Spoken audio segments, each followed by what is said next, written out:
The headline at first glance sounds almost engineered for controversy, as though a single decision by the Department of Justice could rearrange an entire election landscape overnight. It feels dramatic, perhaps overstated, the kind of claim easily dismissed as partisan exaggeration. But that assumption misses the reality by a considerable margin, because the move was not dramatic in its presentation. This bureaucratic procedural, wrapped in the anesthetized language of administrative action. And yet its implications are more consequential than any overt political maneuver could ever be. The true shift is not in the announcement itself, but in what the announcement quietly admits.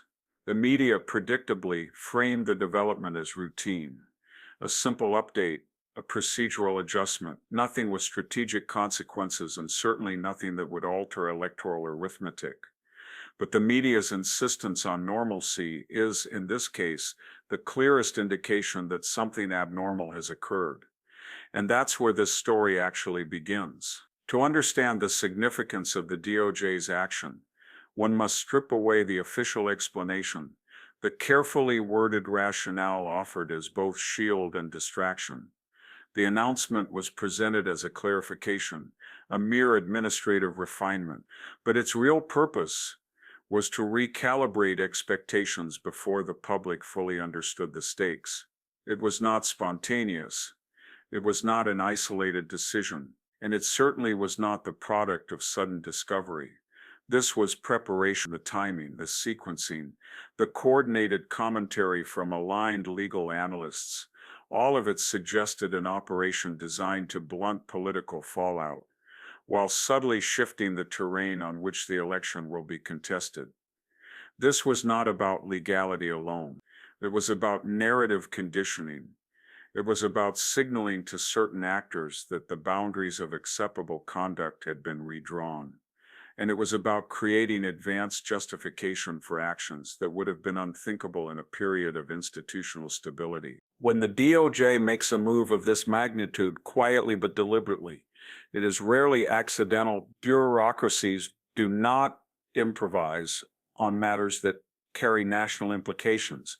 This was a signal not to the public, but to the political class. There is a point at which political maneuvering ceases to be merely political. It crosses into the realm of institutional authority, and when that happens, the implications extend far beyond a single election cycle. This is where lines matter. The DOJ as an institution exists not as an extension of an administration, but as the guardian of legal continuity.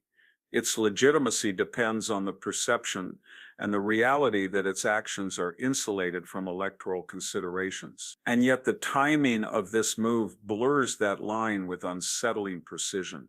At some point, institutions must respond, because when a neutral body makes a decision that is overwhelmingly interpreted as benefiting one side while disadvantaging another, the appearance of neutrality is no longer academic. It becomes a matter of national stability. This is not theoretical. We have historical examples in Rome, in the late Byzantine courts in 19th century France, where legal institutions slowly bent toward political actors until the bending became a collapse. The greatest danger is not the overt seizure of authority, but the quiet normalization of procedures that once would have triggered bipartisan alarm. In this instance, the DOJ's move shifts expectations, resets boundaries, and implicitly authorizes actors to behave in ways previously held in check by institutional restraint. And that is why the consequences extend far beyond the present moment. What the architects of this maneuver did not anticipate, or perhaps underestimated, was that the immediate backlash would not fall on the expected partisan shoulders. Instead, it reached someone whose status once guaranteed insulation, a figure long regarded as above reproach, respected across aisles, treated as a pillar of procedural integrity, and precisely because of that stature, the blowback cut deeper. This individual, accustomed to operating behind layers of institutional protection, suddenly found those protections receding. Their credentials, once a shield, became a vulnerability. Their proximity to the decision implied knowledge. Their previous statements implied inconsistency. Their reputation for neutrality now worked against them. Unlike operatives who thrive in political chaos, this individual is bound to the norms the DOJ has now disrupted, and institutions sensing the inconsistency began taking notice. Media outrage was quick but irrelevant. The consequences were shifting to formal arenas: oversight, review, internal inquiry. What had been dismissed as partisan hysteria suddenly acquired the weight of institutional concern, and the gravity of that shift cannot be overstated. The official statements that followed from spokespeople, oversight committees, and judicial observers were deliberately understated. No emotional tenor, no rhetorical flourish, just precise language that signaled the seriousness, the moment. Terms like procedural irregularity, pre-decisional influence, and departure from established practice began circulating. These are not partisan accusations. They are institutional warning signs. The power dynamic shifted in real time. Where the media sought to frame the episode as routine, institutional actors began quietly asserting their prerogatives. The DOJ's move, rather than buttressing authority, triggered a reevaluation of its own role. Emotional commentary in the press could not match the quiet gravity of an inspector general's inquiry or a judicial memorandum questioning procedural neutrality. The contrast was stark and revealing. As scrutiny expanded, public reactions from key players became increasingly erratic. Social media posts grew longer, more emotional, filled with appeals to past service, accolades, and professional accomplishments. It was resume padding in real time. Interviews were marked by defensiveness rather than clarity. Statements became circuitous, heavy with justification, yet light on specifics. References to decades of experience were used as substitutes for answers. Fear does not always present as panic. Sometimes it presents as excessive insistence, the compulsion to remind others of one's integrity because one fears that integrity is slipping from view. The psychological shift was unmistakable. Those who believed themselves untouchable suddenly recognized that the institutional ground beneath them was no longer firm. Meanwhile, friendly media outlets resumed their familiar role, reframing the episode, softening language, replacing procedural concerns with emotional cues. The story was not about legality. They insisted it was about misunderstanding. Pressure, context, narrative replaced accountability. And yet, the more aggressively the media sought to minimize the event, the more the public recognized the minimization itself as the story.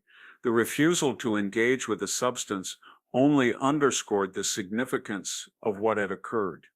When a system becomes dependent on emotional framing to explain away procedural disruptions, it reveals its own fragility, and fragility is difficult to hide.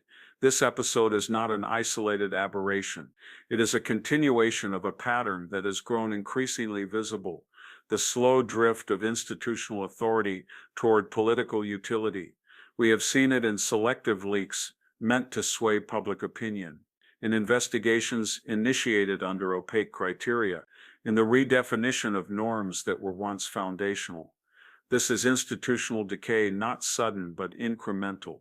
This is deep state behavior, not conspiratorial but bureaucratic. This is media protection, not ideological but symbiotic. What makes this moment different is that the public recognition of these patterns is now widespread. What once occurred in shadows now unfolds in daylight, and attempts to conceal it only highlight the decay. The DOJ's move did not merely influence the election map. It revealed the methods by which such influence has been quietly exerted for years, and that exposure may be more consequential than the move itself. The question now is simple but unavoidable.